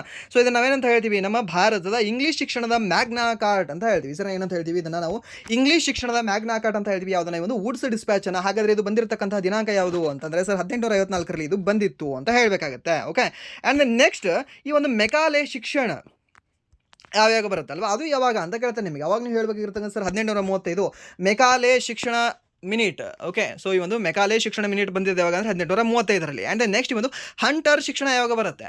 ಹಂಟರ್ ಆಯೋಗ ಬಂದಿರತಕ್ಕಂಥ ನಿಮಗೆ 1919ರಲ್ಲಿ. ಓಕೆ, ಆ ಜಲಿಯನ್ ವಾಲಾಬಾಗ್ ಹತ್ಯಾಕಾಂಡ ಆಗುತ್ತೆ, ಅದಕ್ಕೆ ವಿರುದ್ಧವಾಗಿ ಮೀನ್ಸ್ ಅದಕ್ಕೆ ತನಿಖೆ ಮಾಡಬೇಕು ಅಂತ ಒಂದು ಸಮಿತಿ ರಚನೆ ಆಗುತ್ತಲ್ವ, ಅದು ಹಂಟರ್ ಆಯೋಗ. ಬಟ್ ಇಲ್ಲಿ ಇನ್ನೊಂದು ಬರುತ್ತೆ ಹಂಟರ್ ಸಮಿತಿ ಅಂತ. ಓಕೆ, ಆ ಒಂದು ಹಂಟರ್ ಶಿಕ್ಷಣ ಆಯೋಗ ಅಂತ ಬರುತ್ತೆ. ಅದು ಯಾವಾಗ ಬಂದಿದ್ದು ಅಂದರೆ ಈ ಒಂದು ಲಾರ್ಡ್ ರಿಪ್ಪನ್ ಅವರ ಸಮಯದಲ್ಲಿ 1882 ಅಂತ ಹೇಳ್ತೀವಿ. ಸೊ ಇದನ್ನು ಮೋಸ್ಟ್ ಟೈಮ್ ಕೇಳಿದ್ದಾನೆ. ಓಕೆ, ಬಟ್ ಆದರೂ ಸಹ ಕನ್ಫ್ಯೂಷನ್ ಆಗ್ತಾರೆ ಹುಡುಗರು. ಏನು ಅಂತ ಹಾಕ್ತಾರೆ ಅಂದರೆ ಸರ್ 1919 ಅಂತ ಹಾಕ್ತಾರೆ. 1919 ಬದಲಾಗಿ 1882 ಅಂತ ಹೇಳ್ತೀವಿ. ಶಿಕ್ಷಣ ಆಯೋಗ ಅಂತಂದರೆ 1982. ಓಕೆ, ಆ್ಯಂಡ್ ನೆಕ್ಸ್ಟ್ ನಿಮಗೆ ಏನಾದರೂ ಒಂದು ಜಲಿಯನ್ ವಾಲಾಬಾಗ್ ಸಂಬಂಧಪಟ್ಟಿದ್ದು ಅಂತ ಕೇಳಿದ್ರೆ ಅವಾಗ ನೀವು ಹೇಳಬೇಕಾಗುತ್ತೆ ಸರ್ 1919 ಅಂತ ಹೇಳಬೇಕಾಗತ್ತೆ. ಓಕೆ, ಸೊ ಇದು ನೀವು ಕನ್ಫ್ಯೂಷನ್ ಆಗೋದು ಬೇಡ. ಆ್ಯಂಡ್ ನೆಕ್ಸ್ಟ್ ಇದೇ ಒಂದು ವುಡ್ಸ್ ಡಿಸ್ಪ್ಯಾಚಿನ ನಂತರ 1857ರಲ್ಲಿ ಕಲ್ಕತ್ತಾ, ಬಾಂಬೆ ಮತ್ತು ಈ ಒಂದು ಮದ್ರಾಸ್ಗಳಲ್ಲಿ ವಿಶ್ವವಿದ್ಯಾಲಯಗಳನ್ನು ಆರಂಭ ಆಗ್ತವೆ. ಓಕೆ, ವಿಶ್ವವಿದ್ಯಾಲಯಗಳು ಆರಂಭ ಆಗ್ತವೆ. ಎಲ್ಲಿ? ಕಲ್ಕತ್ತಾದಲ್ಲಿ, ಬಾಂಬೆಯಲ್ಲಿ ಮತ್ತು ಮದ್ರಾಸಲ್ಲಿ. ಎಲ್ಲಿ? ಕಲ್ಕತ್ತಾದಲ್ಲಿ, ಬಾಂಬೆಯಲ್ಲಿ ಆ್ಯಂಡ್ ನೆಕ್ಸ್ಟ್ ಈ ಒಂದು ಮದ್ರಾಸಲ್ಲಿ ಅಂತ ಹೇಳ್ತೀವಿ. ಈ ಒಂದು ಟ್ರಯಾಂಗಲಲ್ಲಿ ಈ 3 ವಿಶ್ವವಿದ್ಯಾಲಯಗಳು ಸ್ಥಾಪನೆ ಆಗ್ತವೆ. ಯಾವಾಗ? ಈ ಒಂದು 1857ರಲ್ಲಿ. ಆ್ಯಂಡ್ ನೆಕ್ಸ್ಟ್ ಪ್ರಶ್ನೆ, the serpent and the rope ಕಾದಂಬರಿಯ ಲೇಖಕರು ಯಾರು ಅಂತ ಕೇಳಿದ್ದಾನೆ. ಯಾವುದು? The serpent and the rope ಎಂಬರ್ತಕ್ಕಂತಹ ಒಂದು ಕಾದಂಬರಿಯ ಲೇಖಕರು ಯಾರು ಅಂತ R.K. ನಾರಾಯಣ್ ಅವರು, ಮುಲ್ಕರಾಜ್ ಆನಂದ್ ಅವರು, ರಾಜಾ ರಾವ್ ಅವರು, ಆ್ಯಂಡ್ ದೆನ್ ವಿಕ್ರಮ್ ಸೇಠ್ ಅವರು ಅಂತ ಕೊಟ್ಟಿದ್ದಾರೆ. ಯಾರಾಗ್ತಾರೆ ಇದಕ್ಕೆ ಸರಿಯಾದ ಉತ್ತರ ಹೇಳ್ಬೋದಾ? ಯಾರು ಆಗಬಹುದು ಅಂತ? ಯಾರಾಗ್ತಾರೆ ಅಂತಂದರೆ ಸರ್ ದ್ಯಾಟ್ ಈಸ್ ನನ್ ಅದರ್ ದ್ಯಾನ್ ಈ ಒಂದು ರಾಜಾರಾವ್ ಅವರು ಅಂತ ಹೇಳ್ತೀವಿ. ಸರ್ ಯಾರಂತ ಹೇಳ್ತೀವಿ? ಒಂದು ರಾಜಾರಾವ್ ಅವರು ಅಂತ ಹೇಳ್ತೀವಿ. ರಾಜಾರಾವ್ ಇವರು ಬರೆದಿರ್ತಕ್ಕಂಥ ಪುಸ್ತಕ ಯಾವುದು sir? The serpent and the rope ಅಂತ ಹೇಳ್ತೀವಿ. ಹೆಸರನ್ನ ಯಾವುದು ಅಂದರೆ ಒಂದು the serpent and the rope ಎಂಬತಕ್ಕಂಥ ಒಂದು ಪುಸ್ತಕವನ್ನು ಇವರು ಬರೆದಿದ್ದಾರೆ. ಆ್ಯಂಡ್ ದೆನ್ ಪ್ರಮುಖ ಪುಸ್ತಕ ಆ್ಯಂಡ್ ದೆನ್ ಅದೇನಾಗಿದೆ ಮೂವಿ ಸಹ ಆಗಿದೆಯಲ್ಲ, ಯಾವುದು? ಮಾಲ್ಗುಡಿ ಡೇಸ್ ಎಂಬ ಪುಸ್ತಕವನ್ನು ಬರೆದಿರ್ತಕ್ಕಂಥ ವ್ಯಕ್ತಿ ಯಾರು ಸರ್? R.K. Narayan. And then next Swami and friends ಎಂಬತಕ್ಕಂಥ ಪುಸ್ತಕವನ್ನು ಬರೆದವರು ಯಾರು ಸರ್? R.K. ನಾರಾಯಣ್. ಯಾವ ರಾಜ್ಯದವರು ಸರ್? ನಮ್ಮ ಕರ್ನಾಟಕ ರಾಜ್ಯದವರು ಇವರು. ಯಾರು? ಒಂದು R.K. ನಾರಾಯಣ್ ಅವರು ಅಂತ ಹೇಳ್ತೇವೆ. ಆ್ಯಂಡ್ ದೆನ್ ನೆಕ್ಸ್ಟ್ ಮುಲ್ಕರಾಜ್ ಆನಂದ್ ಅವರು. ಓಕೆ, ಒಂದು ಮುಲ್ಕರಾಜ್ ಆನಂದ್ ಅವರು ಬರೆದಿರ್ತಕ್ಕಂಥ ಪುಸ್ತಕ ಯಾವುದು ಸರ್? ಮುಲ್ಕರಾಜ್ ಆನಂದ್ ಅವ್ರದ್ದು ಒಂದು ಕೂಲಿ. ಅಂದರೆ ಇನ್ನೊಂದು ಯಾವುದು ಅಂದರೆ ಅನ್ಟಚಬಲ್ ಅಂತ ಹೇಳ್ತೀವಿ ಸರ್. ಯಾವುದು ಒಂದು ಅನ್ಟಚಬಲ್ ಅಂತ ಏನಾದರೂ ಕೊಟ್ಟು ನಿಮಗೆ ಫಸ್ಟ್ ಆಪ್ಷನ್ DR ಅಂಬೇಡ್ಕರ್ ಅಂತ ಕೊಟ್ಟರೆ, ಸೊ ಫಸ್ಟ್ ಆಪ್ಷನ್ ನೀವು ಡಾಕ್ಟರ್ BR ಅಂಬೇಡ್ಕರ್ ಅಂತ ಹಾಕ್ತೀರಾ. ಓಕೆ, ಸೊ ಅದನ್ನು ಹಾಗಾಗಿ ಹೋಗ್ಬೇಡಿ. ಜಸ್ಟ್ ಏನು ಅಂದರೆ ಆಪ್ಷನ್ಗಳೇನಿದಾವೆ ಅಂತ 4 ಸಹ ಓದ್ಕೊಳ್ಳಿ. ಫಸ್ಟ್ ಆಪ್ಷನ್ ಆಲ್ವೇಸ್ ನಿಮ್ಗೆ ಹೇಗಿಟ್ಟಿರ್ತಾನೆ ಅಂದರೆ ಕೆಡ್ಡಾಗಿ ಬೀಳಿಸೋದು ಈ ಒಂದು ಆಪ್ಷನ್ನೇ ಇಟ್ಟಿರ್ತಾನೆ. ಸೊ ಅದಕ್ಕೆ ನೀವು ಸ್ವಲ್ಪ ಫಸ್ಟ್ ಆಪ್ಷನ್ ಟಿಕ್ ಮಾಡುವ 2 ಸರಿ ಯೋಚನೆ ಮಾಡಿ. ಸೆಕೆಂಡ್ 2, 3, 4 ಆಪ್ಷನ್ ಟಿಕ್ ಮಾಡುವ ಏನಾದರೂ ಟಿಕ್ ಮಾಡಿ ನೀವು. ಬಟ್ ಫಸ್ಟ್ ಆಪ್ಷನ್ ಟಿಕ್ ಮಾಡುವ 1-2 ಸರಿ ಯೋಚನೆ ಮಾಡಿ. ಬಿಕಾಸ್ ಯಾಕಂದರೆ ಕ್ವಶನ್ ಕರೆಕ್ಟ್ ಇದೆಯಾ, ಆನ್ಸರ್ ಕರೆಕ್ಟ್ ಇದೆಯಾ ಅಂತ ಚೆಕ್ ಮಾಡಿ. ಓಕೆ, ಯಾಕಂದರೆ ಆಲ್ಮೋಸ್ಟ್ ಫಸ್ಟ್ ಆಪ್ಷನ್ ಹೇಗೆ ಅಂದರೆ ಟ್ರಿಕ್ಕಿ ಇರುತ್ತೆ. ಓಕೆ, ಸೊ ಇಲ್ಲಿ ಯಾವುದು ಅಂದರೆ ಒಂದು ಮುಲ್ಕರಾಜ್ ಆನಂದ್ ಅವ್ರದ್ದು ಬರೆದಿರ್ತಕ್ಕಂಥದ್ದು ಅನ್ಟಚಬಲ್ ಅಂತ ಪುಸ್ತಕ ಇದೆ. ಆ್ಯಂಡ್ ನೆಕ್ಸ್ಟ್ ಕೂಲಿ ಅಂತ ಪುಸ್ತಕ ಯಾರ್ದು ಅಂದರೆ ಇದೇ ಒಂದು ಮುಲ್ಕರಾಜ್ ಆನಂದ್ ಅವ್ರದ್ದು ಅಂತ ಹೇಳ್ತೇವೆ. ಸೊ ಇದನ್ನು ಸಹ ನೀವು ನೆನ್ಪಿಟ್ಕೊಳ್ಳಿ. ಆ್ಯಂಡ್ ನೆಕ್ಸ್ಟ್ ಒಂದು ವಿಕ್ರಮ್ ಸೇಠ್ ಅವರ ಒಂದು ಪುಸ್ತಕ ಆ ಸೂಟೇಬಲ್ ಬಾಯ್ ಅಂತ ಹೇಳ್ತೀವಿ. ಸೂಟೇಬಲ್ ಬಾಯ್ 2024 ಅಥವಾ 2025 SSC MTS ಎಕ್ಸಾಮಲ್ಲಿ ಒಂದು 3-4 ಬಾರಿ ಕೇಳಿರ್ತಕ್ಕಂಥ ಪ್ರಶ್ನೆ ಇದು. ಯಾವುದು ಆ ಸೂಟೇಬಲ್ ಬಾಯ್? ಓಕೆ, ಯಾವುದಂತ ಹೇಳ್ತೀವಿ, ಒಂದು ವಿಕ್ರಮ್ ಸೇಠ್ ಅವ್ರದ್ದು ಅಂತ ಹೇಳ್ತೇವೆ. ಓಕೆ, ಸೊ ಇದನ್ನು ನೆನ್ಪಿಟ್ಕೊಳ್ಳಿ. ಆ್ಯಂಡ್ ದೆನ್ ನೆಕ್ಸ್ಟ್ ಪ್ರಶ್ನೆ, ನ್ಯಾಷನಲಿಸಮ್ ಶಬ್ದ ಹಿಂದಿ ಅರ್ಥವೇನು ಅಂತ ಕೇಳಿದ್ದಾನೆ. ಮೀನ್ಸ್ ನಿಮಗೆ ಇಲ್ಲಿ ಬರುತ್ತಲ್ವಾ ನಿಮಗೆ ಸೆಕ್ಷನ್, ಆ ಹಿಂದಿ ಸೆಕ್ಷನಲ್ಲಿ ಕೇಳಿದ್ದಾನೆ ನ್ಯಾಷನಲಿಸಮ್ ಶಬ್ದದ ಹಿಂದಿ ಅರ್ಥವೇನು ಅಂತ. ಏನಂದರೆ ಅದನ್ನು ನಾವು ರಾಷ್ಟ್ರವಾದ ಅಂತ ಹೇಳ್ತೀವಿ. ಏನಂತ ಹೇಳ್ತೀವಿ ಇದನ್ನು ನಾವು? ರಾಷ್ಟ್ರವಾದ ಅಂತ ಹೇಳ್ತೀವಿ. Simple question. Okay, Hindi choose ಮಾಡ್ಕೊಂಡವರಿಗೆ ಈ ವರ್ಷ ಸ್ವಲ್ಪ ಅಡ್ವಾಂಟೇಜ್ ಇದೆ ಅಂತ ಹೇಳ್ಬೋದು. ನಾನು ಮೊದಲು ಸಹ ಅದನ್ನು ಹೇಳ್ತಿದ್ದೀನಿ, ಹಿಂದಿ ಸ್ವಲ್ಪ ನಿಮ್ಗೆ ಏನಾದರೂ ಓದಕ್ಕೆ ಬರ್ತಿದ್ರೆ ಮಾಡ್ತಿದ್ರೆ ಹಿಂದಿ ಚೂಸ್ ಮಾಡ್ಕೊಳ್ಳಿ ಅಂತ ಅಪ್ಲಿಕೇಶನ್ ಹಾಕೋ ಟೈಮಲ್ಲೇ. ಓಕೆ, ಬಟ್ ಕ್ವಶನ್ ಸಹ ಹಾಗೆ ಬರ್ತಿದ್ದಾವೆ, ಈಸಿ ಬರ್ತಿದ್ದಾವೆ ಸ್ವಲ್ಪ. ಆ್ಯಂಡ್ ನೆಕ್ಸ್ಟ್ ಪ್ರಶ್ನೆ, ಭಾರತೀಯ ಸಂವಿಧಾನದ ಯಾವ ಅನುಚ್ಛೇದವು ಸಂಸತ್ತಿನ 2 ಸದನಗಳ ಸಂಯುಕ್ತ ಅಧಿವೇಶನಕ್ಕೆ ಅವಕಾಶ ನೀಡುತ್ತದೆ ಅಂತ ಕೇಳಿದಾನೆ. ಈ ಒಂದು ಜಂಟಿ ಅಧಿವೇಶನ ಕರೀತಾರಲ್ವಾ, ಅದು ಯಾವ ವಿಧಿಯ ಅನ್ವಯ ಅಂತ? ಸರ್ 108ನೇ ವಿಧಿಯ ಅನ್ವಯ ಅಂತ ಹೇಳ್ತೀವಿ, ಜಂಟಿ ಅಧಿವೇಶನ. And then next money bill ಬಗ್ಗೆ ಹೇಳ್ತಕ್ಕಂಥ ಒಂದು ವಿಧಿ ಯಾವುದು ಅಂತ ಕೇಳ್ತಾನೆ. 110ನೇದು ನಿಮಗೆ ಮನಿ ಬಿಲ್ ಬಗ್ಗೆ ಹೇಳುತ್ತೆ. ಅದ್ರ ಬಗ್ಗೆ ಹೇಳುತ್ತೆ, ಒಂದು ಮನಿ ಬಿಲ್ ಬಗ್ಗೆ ಹೇಳುತ್ತೆ. ಫೈನಾನ್ಷಿಯಲ್ ಬಿಲ್ಲೇ ಬೇರೆ, ಇದು ಮನಿ ಬಿಲ್ ಅಂತ ಹೇಳ್ತೀವಿ. ಆ್ಯಂಡ್ ನೆಕ್ಸ್ಟ್ ಒಂದು 112 ಏನಂತ ಹೇಳುತ್ತೆ ಸರ್? ಇದನ್ನು ನಾವು ಬಜೆಟ್ ಬಗ್ಗೆ ಹೇಳ್ತಕ್ಕಂಥದ್ದು ಅಂತ ಹೇಳ್ತೀವಿ. ಸರ್ ಏನು ಈ ಒಂದು ಬಜೆಟ್ ಬಗ್ಗೆ ಹೇಳ್ತಕ್ಕಂಥ ಒಂದು ವಿಧಿ ಅಂತ ಹೇಳ್ತೀವಿ. ಸೊ ಇದನ್ನು ನೆನ್ಪಿಟ್ಕೊಳ್ಳಿದ್ದು ಸಹ ನಿಮಗೆ ಕೇಳೋ ಚಾನ್ಸಸ್ ಇರುತ್ತೆ. ಆ್ಯಂಡ್ 105ನೇದರಲ್ಲಿ ಏನಂತ ಹೇಳುತ್ತೆ? ಈ 105ನೇದರಲ್ಲಿ ಒಂದು ಸಂಸತ್ತಿನ ವಿಶೇಷ ಅಧಿಕಾರದ ಬಗ್ಗೆ ಹೇಳುತ್ತೆ. ಇದನ್ನು ನೆನ್ಪಿಟ್ಕೊಳ್ಳಿ, ವಿಶೇಷ ಅಧಿಕಾರ. ಹಾಗಾದರೆ ಇಲ್ಲಿ ನಿಮಗೆ ಜಂಟಿ ಅಧಿವೇಶನ ಅಂತ ಹೇಳಿದೆ. ಓಕೆ, ಯಾವುದೇ ಒಂದು ಜಂಟಿ ಅಧಿವೇಶನ 108ನೇ ಪ್ರಕಾರ. ಹಾಗಾದರೆ ಜಂಟಿ ಅಧಿವೇಶನವನ್ನು ಕರೀತಕ್ಕಂಥವ್ರು ಯಾರು ಅಂತ ಕೇಳ್ತಾನೆ. ಕರೆಯುವವರು ಯಾರು ಸರ್? ರಾಷ್ಟ್ರಪತಿಗಳು. ಹಾಗಾದರೆ ಆ ಕರೆದ ಮೇಲೆ ಇವರಿಬ್ಬರು ಬರ್ತಾರೆ. ಯಾರು? ರಾಜ್ಯಸಭೆಯವರು ಮತ್ತು ಲೋಕಸಭೆಯವರು ಬರ್ತಾರೆ. ಸೊ ಇವರ ಅಧ್ಯಕ್ಷತೆಯನ್ನು ಯಾರು ವಹಿಸ್ತಾರೆ ಅಂತ ಕೇಳ್ತಾನೆ. ರಾಷ್ಟ್ರಪತಿ ವಹಿಸ್ತಾರಾ? ಕರೆದವರೇ ವಹಿಸ್ತಾರಾ? ಇಲ್ಲ. ಸೊ ಯಾರಾದ್ರೂ ಅಧ್ಯಕ್ಷತೆಯನ್ನು ವಹಿಸ್ತಾರೆ ಅಂದರೆ ಸರ್ ದ್ಯಾಟ್ ಈಸ್ ನನ್ ಅದರ್ ದ್ಯಾನ್ ಈ ಲೋಕಸಭೆಯ ಸ್ಪೀಕರ್ ಅವರು ಇದರ ಅಧ್ಯಕ್ಷತೆಯನ್ನು ವಹಿಸ್ತಾರೆ. ಓಕೆ ಸರ್, ತಿಳ್ಕೊಳ್ಳಿ. ಲೋಕಸಭೆಯ ಸ್ಪೀಕರ್ ಏನಾದರೂ ಅವತ್ತು ಬರಲಿಲ್ಲ, ಓಕೆ ನನಗೆ ಮೂಡಿಲ್ಲ ಗುರು, ನನ್ನ ಮೂಡ್ ಸ್ವಿಂಗ್ ಆಗಿದೆ, ನಾನು ಬರಲ್ಲ ಅಂತ ಹೇಳಿದ್ರು ಅಂತ ತಿಳ್ಕೊಳ್ಳಿ, ಬರಬೇಡ. ಓಕೆ, ಹಾಗಾದರೆ ಯಾರಲ್ಲಿ ಅಧ್ಯಕ್ಷತೆ ವಹಿಸ್ಕೊಳ್ತಾರೆ ಅಂತ? ಯಾರಂದರೆ ಸರಿ ಒಂದು ಲೋಕಸಭೆಯ ವಾಯ್ಸ್ ಸ್ಪೀಕರ್ ಅಂತ ಹೇಳ್ತೀವಿ. ಲೋಕಸಭೆಯ ಉಪಸಭಾಪತಿ ಅದರ ಅಧ್ಯಕ್ಷತೆಯನ್ನು ವಹಿಸ್ಕೊಳ್ತಾರೆ. ಓಕೆ, ಸೊ ಇಫ್ ಏನು ಥಿಂಕ್ ಮಾಡಿ ಅಂತಂದರೆ ಇಮ್ಯಾಜಿನ್ ಮಾಡ್ಕೊಳ್ಳಿ, ಇವರಿಬ್ಬರೂ ಸಹ ಏನಾಗಿದೆ, ಇವರಿಬ್ಬರಿಗೂ ಸಹ TB ಆಗಿದೆ, ಇವರಿಬ್ಬರೂ ಸಹ ಹೆಲ್ತ್ ಕಂಡೀಷನ್ ಸರಿ ಇಲ್ಲ. ಸೊ ಹಾಗಾದರೆ ಈ ಒಂದು ಜಂಟಿ ಅಧಿವೇಶನ ಯಾರು ವಹಿಸ್ಕೊಳ್ತಾರೆ ಅಂತ? ಯಾರು ವಹಿಸ್ಕೊಳ್ಬೋದು ಸರ್? ರಾಜ್ಯಸಭೆಯ ಸಭಾಪತಿ, ಮೀನ್ಸ್ ರಾಜ್ಯಸಭೆಯ ಸ್ಪೀಕರ್ ವಹಿಸ್ಕೊಳ್ತಾರೆ ಇದನ್ನು. ರಾಜ್ಯಸಭೆಯ ಸ್ಪೀಕರ್ ನೋ, ರಾಜ್ಯಸಭೆಯ ವಾಯ್ಸ್ ಸ್ಪೀಕರ್ ವಹಿಸ್ಕೊಳ್ತಾರೆ. ಸರಿನಾ? ಯಾರು ವಹಿಸ್ಕೊಳ್ತಾರೆ? ರಾಜ್ಯಸಭೆಯ ವಾಯ್ಸ್ ಸ್ಪೀಕರ್ ವಹಿಸ್ಕೊಳ್ತಾರೆ. ಓಕೆ, ಸೊ ಇದು ಗೊತ್ತಿರಲಿ. ಬಟ್ ರಾಜ್ಯಸಭೆಯ ಸ್ಪೀಕರ್ ಯಾವತ್ತೂ ವಹಿಸ್ಕೊಳ್ಳೋದಿಲ್ಲ. ಯಾಕೆಂದರೆ ರಾಜ್ಯಸಭೆಯ ಸ್ಪೀಕರ್ ಉಪರಾಷ್ಟ್ರಪತಿಗಳಾಗಿರ್ತಾರೆ. ಓಕೆ, ರಾಷ್ಟ್ರಪತಿನೇ ವಹಿಸ್ಕೊಳ್ಳಲ್ಲ ಅಂದರೆ ಉಪರಾಷ್ಟ್ರಪತಿ ಹೇಗೆ ವಹಿಸ್ಕೊಳ್ಬೋದು? ಸೊ ಆಗಲ್ಲ. ಸೊ ಯಾರು ಅಂದರೆ ಫಸ್ಟ್ ಲೋಕಸಭೆಯ ಸ್ಪೀಕರ್, ಸೆಕೆಂಡ್ ಆಪ್ಷನ್ ಯಾವುದು ಅಂದರೆ ಸರಿ ಒಂದು ಲೋಕಸಭೆಯ voice speaker, and then third ಯಾವುದು ಅಂತಂದರೆ ಒಂದು ರಾಜ್ಯಸಭೆಯ ವಾಯ್ಸ್ ಸ್ಪೀಕರ್ ಅಂತ ಹೇಳ್ತೀವಿ. ಸೊ ಒಂದು ಪ್ರಿಫರೆನ್ಸಲ್ಲಿ ನೆನ್ಪಿಟ್ಕೊಳ್ಳಿ ಇವರನ್ನು. ಓಕೆ, ಆ್ಯಂಡ್ ನೆಕ್ಸ್ಟ್ ನಿಮಗೆ ಇಲ್ಲಿ ನಾರ್ಮಲ್ ಬಿಲ್ಗಳಿಗೆ ಮಾತ್ರ ಈ ಒಂದು ಜಂಟಿ ಅಧಿವೇಶನವನ್ನು ಕರಿಬಹುದು. ನಾರ್ಮಲ್ ಬಿಲ್ಗಳಿಗೆ ಮಾತ್ರ. ಓಕೆ, ಆರ್ಡಿನರಿ ಬಿಲ್ ಅಂತ ಹೇಳ್ತೀವಿ. ಆರ್ಡಿನರಿ ಬಿಲ್ಗಳಿಗೆ ಮಾತ್ರ ಇವರು ಜಂಟಿ ಅಧಿವೇಶನವನ್ನು ಕರಿಬಹುದು. ಬಟ್ ಮನಿ ಬಿಲ್ಗೆ, ಓಕೆ, ಮನಿ ಬಿಲ್ದು ಏನಾದರೂ ಡಿಸ್ಪ್ಯೂಟ್ ಆಗಿತ್ತು ಅಂದರೆ ಜಂಟಿ ಅಧಿವೇಶನ ಕರೆಯಲು ಸಾಧ್ಯವಿಲ್ಲ ಅನ್ನೋದು ನೆನಪಿಟ್ಕೊಳ್ಳಿ. ಏನಂತ ಹೇಳ್ತೀವಿ? ಇದನ್ನು ಕರೆಯಲು ಸಾಧ್ಯವಿಲ್ಲ ಅಂತ ಹೇಳ್ತೀವಿ. ಸೊ ಹಾಗಾದರೆ ಇಲ್ಲಿಯವರೆಗೆ ಈ ಒಂದು ಜಂಟಿ ಅಧಿವೇಶನವನ್ನು ಎಷ್ಟು ಬಾರಿ ಕರೆಯಲಾಗಿದೆ ಅಂತ ಕೇಳ್ತಾನೆ. ಯಾವಾಗ ಹೇಳಬೇಕಾಗುತ್ತೆ ಸರ್? 3 ಬಾರಿ ಕರೆಯಲಾಗಿದೆ ಅಂತ ಹೇಳಬೇಕಾಗುತ್ತೆ. ಸರ್ ಯಾವ್ಯಾವ ವರ್ಷ ಎಷ್ಟು ಹೇಳಿಬಿಡಿ ಸರ್? 1961ರಲ್ಲಿ ವರದಕ್ಷಿಣೆ ನಿಷೇಧ ಕಾಯ್ದೆಯ ಬಗ್ಗೆ ಈ ಒಂದು ಜಂಟಿ ಅಧಿವೇಶನ ಫಸ್ಟ್ ನಡೀತದೆ. ಆ್ಯಂಡ್ ದೆನ್ ಸೆಕೆಂಡ್ ಅವಾಗ ಸರ್ ಈ ಒಂದು ಬ್ಯಾಂಕ್ಗಳ ಬಗ್ಗೆ 1978ರಲ್ಲಿ ಆಗ್ತದೆ ಸರ್. 3ನೇದು ಸರ್ ಈ ಒಂದು ಪೋಟಾ ಆ್ಯಕ್ಟ್ ಅಂತ ಹೇಳ್ತೀವಿ, ಪ್ರಿವೆನ್ಷನ್ ಆಫ್ ಟೆರರಿಸಮ್ ಆ್ಯಕ್ಟ್, ಅದು 2002ರಲ್ಲಿ ಅದನ್ನು ಕರೀತಾರೆ ಸರ್, ಇನ್ನು ಸೆಪ್ಟೆಂಬರ್ ಮಂತಲ್ಲಿ ಅಂತ ಹೇಳ್ತೀವಿ. ಸೊ 3 ಸಹ ನೆನ್ಪಿಟ್ಕೊಳ್ಳಿ, ಯಾಕಂದರೆ 3 ಸಹ ನಿಮಗೆ ಕೇಳ್ತಾನೆ. ಓಕೆ, ಸೊ ಆಪ್ಷನ್ ಕೊಟ್ಟು ಕೇಳ್ತಾನೆ ನಿಮಗೆ. ಆ್ಯಂಡ್ ನೆಕ್ಸ್ಟ್ ಪ್ರಶ್ನೆ, ಅಂತಾರಾಷ್ಟ್ರೀಯ ವ್ಯಾಪಾರದಲ್ಲಿ ಹೋಲಿಕಾತ್ಮಕ ಲಾಭ ಮೀನ್ಸ್ ಈ ಒಂದು ಕಂಪ್ಯಾರೇಟಿವ್ ಅಡ್ವಾಂಟೇಜ್ ಸಿದ್ಧಾಂತವನ್ನು ಯಾರು ಪ್ರತಿಪಾದಿಸಿದರು ಅಂತ ಕೇಳಿದಾನೆ. ಓಕೆ, ಈ ಒಂದು ಕಂಪ್ಯಾರೇಟಿವ್ ಅಡ್ವಾಂಟೇಜನ್ನು ಪ್ರತಿಪಾದನೆ ಮಾಡಿರ್ತಕ್ಕಂಥ ವ್ಯಕ್ತಿ ಯಾರು ಅಂತ? ಯಾರಾಗಿರ್ಬೋದು ಇವರು? ಹೇಳ್ಬೋದಾ ಯಾರಾಗಿರ್ಬೋದು ಇವರು ಅಂತ? ಯಾರು ಅಂದರೆ ಸರ್ ದ್ಯಾಟ್ ಈಸ್ ನನ್ ಅದರ್ ದ್ಯಾನ್ ಈ ಆಪ್ಷನ್ ಬಿ ಡೇವಿಡ್ ಅವರು ಯಾರು ಅಂತ ಹೇಳ್ತೀವಿ, ಒಂದು ಡೇವಿಡ್ ರಿಕಾರ್ಡೋ ಅಂತ ಹೇಳ್ತೀವಿ ಸರ್. ಯಾರು ಒಂದು ಡೇವಿಡ್ ರಿಕಾರ್ಡೋ ಅವರು ಈ ಒಂದು ಕಂಪ್ಯಾರೇಟಿವ್ ಅಡ್ವಾಂಟೇಜ್ ಸಿದ್ಧಾಂತವನ್ನು ಅವರು ಮಂಡಿಸ್ತಾರೆ. ಓಕೆ, ಇದು ನೆನ್ಪಿಟ್ಕೊಳ್ಳಿ, ಡೇವಿಡ್ ರಿಕಾರ್ಡೋ ಅವರು ಕಂಪ್ಯಾರೇಟಿವ್ ಸಿದ್ಧಾಂತ. ಇದು ನಿಮಗೆ ಮತ್ತೆ ನೋಡೋಕೆ ಸಿಗಲ್ಲ ಅನ್ಸುತ್ತೆ ಐ ಥಿಂಕ್ ಪ್ರಶ್ನೆ, ಬಟ್ ಏನಾದರೂ ನೋಡೋಕೆ ಸಿಕ್ತು ಅಂದರೆ ಎಕ್ಸಾಮಲ್ಲಿ ನಿಮ್ಗೆ ಗೊತ್ತಿರಲಿ. ಓಕೆ, ಕಂಪ್ಯಾರೇಟಿವ್ ಸಿದ್ಧಾಂತ ಯಾರು ಮಂಡಿಸಿದ್ದಾರೆ ಅಂತಂದರೆ ಸರ್ ದ್ಯಾಟ್ ಇಸ್ ಒಂದು ಡೇವಿಡ್ ರಿಕಾರ್ಡೋ ಅವರು. ಓಕೆ, ಅಂತ ಹೇಳ್ತೀವಿ, ಒಂದು ಡೇವಿಡ್ ರಿಕಾರ್ಡೋ ಅವರು ಅಂತ ಹೇಳ್ತೀವಿ. Okay, and next the wealth of nation. Okay, ಇದನ್ನು ಬರೆದಿರ್ತಕ್ಕಂಥ ವ್ಯಕ್ತಿ ಯಾರು ಸರ್? ಆಡಮ್ ಸ್ಮಿತ್ ಅಂತ ಹೇಳ್ತೀವಿ, ದ ಎಕನಾಮಿಕ್ಸ್ ಪಿತಾಮಹ ಅಂತ ಹೇಳ್ತೀವಿ. ಸೊ ಇದನ್ನು ಬರೆದಿದ್ದಾರೆ, ಇದನ್ನು ಸಹ ನೀವು ನೆನ್ಪಿಟ್ಕೊಳ್ಳಿ. ಆ್ಯಂಡ್ ನೆಕ್ಸ್ಟ್ ಪ್ರಶ್ನೆ, ರಾಜ್ಯದ ಮಂತ್ರಿಮಂಡಲವು ಸಾಮೂಹಿಕವಾಗಿ ಯಾರಿಗೆ ಜವಾಬ್ದಾರರಾಗಿರ್ತಾರೆ ಅಂತ. ಓಕೆ, ಸೊ ನಿಮಗೆ 4-5 ಅನಾಲಿಸಿಸ್ ಕ್ಲಾಸ್ಗಳಲ್ಲಿ ಇದನ್ನೇ ಹೇಳ್ತಿದ್ದೀನಿ. ಏನು ಈ ಒಂದು ಸಾಮೂಹಿಕವಾಗಿ ಇವರು ಯಾರಿಗೆ ಜವಾಬ್ದಾರರಾಗಿರ್ತಾರೆ, ಆ್ಯಂಡ್ ನೆಕ್ಸ್ಟ್ ವೈಯಕ್ತಿಕವಾಗಿ ಇವರು ಯಾರಿಗೆ ಜವಾಬ್ದಾರರಾಗಿರ್ತಾರೆ ಅಂತ. ಓಕೆ, ಸೊ ಇಲ್ಲಿ ರಾಜ್ಯದಲ್ಲಿ ಮಂತ್ರಿಮಂಡಲ ಏನಿದೆ ಅಲ್ವಾ, ಇವರು ಸಾಮೂಹಿಕವಾಗಿ ರಾಜ್ಯದ ವಿಧಾನಸಭೆಗೆ ಇವರು ಜವಾಬ್ದಾರರಾಗಿರ್ತಾರೆ. ಆ್ಯಂಡ್ ನೆಕ್ಸ್ಟ್ ಇವರು ವೈಯಕ್ತಿಕವಾಗಿ, ಸರಿನಾ, ಯಾರಿಗೆ ವೈಯಕ್ತಿಕವಾಗಿ ರಾಜ್ಯಪಾಲರಿಗೆ ಇವರು ಜವಾಬ್ದಾರಿತವಾಗಿರ್ತಾರೆ. ಹಾಗೆ ಕೇಂದ್ರದ ಮಂತ್ರಿಮಂಡಲ ಏನಿದೆ ಅಲ್ವಾ, ಕೇಂದ್ರದ ಮಂತ್ರಿಮಂಡಲ ಈ ಸಾಮೂಹಿಕವಾಗಿ ಲೋಕಸಭೆಗೆ ಜವಾಬ್ದಾರಿತರಾಗಿರ್ತಾರೆ. ಹಾಗೆ ವೈಯಕ್ತಿಕವಾಗಿ ಈ ಒಂದು ರಾಷ್ಟ್ರಪತಿಗೆ ಅವರು ಜವಾಬ್ದಾರಿ ಆಗಿರ್ತಾರೆ. ಓಕೆ, ನೆನ್ಪಿಟ್ಕೊಳ್ಳಿ, ವೈಯಕ್ತಿಕ ಅಂತಂದರೆ 1 to 1 ಅಂತ ನೆನ್ಪಿಟ್ಕೊಳ್ಳಿ ರಾಷ್ಟ್ರಪತಿ ಜೊತೆ. ಸಾಮೂಹಿಕ ಅಂತಂದ್ರೆ ಎಲ್ಲರೂ ಬಂದರು ಇವರು, ಮೀನ್ಸ್ ಲೋಕಸಭೆ ಬಂತು, ರಾಜ್ಯಸಭೆ ಬಂತು ಅಂತ ಹೀಗೆ ನೆನ್ಪಿಟ್ಕೊಳ್ಳಿ. ಸೊ ನಿಮ್ಗೆ ಈಸಿಯಾಗಿ ನೆನಪಿಡುತ್ತೆ. ಮೀನ್ಸ್ ಲೋಕಸಭೆ ಮತ್ತು ಈ ಒಂದು ವಿಧಾನಸಭೆ ಅಂತ ನೆನ್ಪಿಟ್ಕೊಳ್ಳಿ, ಈಸಿಯಾಗಿ ನಿಮ್ಗೆ ನೆನಪಿಡುತ್ತದೆ. ಓಕೆ, ಇದಕ್ಕೆ ಸರಿ ಉತ್ತರ ಯಾವುದಾಗುತ್ತೆ? ಆಪ್ಷನ್ ಸಿ ಅಂತ ಹೇಳ್ತೀವಿ. ಬಟ್ ತಪ್ಪಿಯೂ ಸಹ ವಿಧಾನ ಪರಿಷತ್ ಅಂತ ಹಾಕಬೇಡಿ. ಆ್ಯಂಡ್ ದೆನ್ ಕೇಂದ್ರದಲ್ಲಿ ನೀವು ರಾಜ್ಯಸಭೆ ಅಂತ ಹಾಕಬೇಡಿ. Okay, that is a crime ಅದನ್ನು ಹಾಕಬೇಡಿ, ಯಾಕಂದರೆ ರಾಂಗ್ ಆಗುತ್ತೆ ಅದು ಕ್ವಶನ್ ನಿಮಗೆ. ಆ್ಯಂಡ್ ದೆನ್ ನೆಕ್ಸ್ಟ್, ಓಕೆ, ಇದ್ರ ಬಗ್ಗೆ ಹೇಳ್ತಕ್ಕಂಥದ್ದು ವಿಧಿ ಯಾವುದು ಅಂದರೆ ಸರಿ ಒಂದು 164ನೇ ವಿಧಿ ಅಂತ ಹೇಳ್ತೀವಿ. ಯಾವುದು ಒಂದು 164ನೇ ವಿಧಿ. ಹಾಗಾದರೆ ಒಂದು ಕೇಂದ್ರ ಮಂತ್ರಿಮಂಡಲ ಏನಿದೆ ಅಲ್ವಾ, ಕೇಂದ್ರ ಮಂತ್ರಿಮಂಡಲ ಸಾಮೂಹಿಕವಾಗಿ ಲೋಕಸಭೆಗೆ ಜವಾಬ್ದಾರಿತವಾಗಿರ್ತದಂತ ಹೇಳ್ತಕ್ಕಂಥ ವಿಧಿ ಯಾವುದು ಅಂತ ಕೇಳ್ತಾನೆ. ಅವಾಗಲೂ ಹೇಳಬೇಕಾಗಿರ್ತಕ್ಕಂಥದ್ದು ಸರ್ ದ್ಯಾಟ್ ಈಸ್ ಒಂದು 74ನೇದು ಅಂತ ಹೇಳ್ತೀವಿ. ಹೆಸರನ್ನ ಯಾವುದೇ ಒಂದು 74ನೇ ವಿಧಿ ಅಂತ ಹೇಳ್ತೀವಿ, 73ನೇ ವಿಧಿ ಅಂತ ಹೇಳ್ತೀವಿ. ಸೊ ಅದನ್ನು ನೆನ್ಪಿಟ್ಕೊಳ್ಳಿ. ಆ್ಯಂಡ್ ದೆನ್ ನೆಕ್ಸ್ಟ್ ಪ್ರಶ್ನೆ,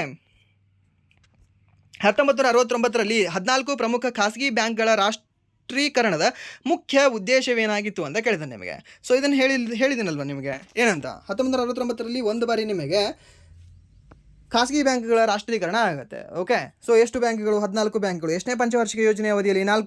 ನಾಲ್ಕನೇ ಪಂಚವಾರ್ಷಿಕ ಯೋಜನೆ ಅವಧಿಯಲ್ಲಿ. ಅಂದರೆ ನೆಕ್ಸ್ಟ್ 1980ಯಲ್ಲಿ 6 ಬ್ಯಾಂಕ್ಗಳ ರಾಷ್ಟ್ರೀಕರಣ ಆಗುತ್ತೆ. ಎಷ್ಟನೇ ಪಂಚವಾರ್ಷಿಕ ಯೋಜನೆ ಅಡಿಯಲ್ಲಿ? 6ನೇ ಪಂಚವಾರ್ಷಿಕ ಯೋಜನೆ ಅಡಿಯಲ್ಲಿ.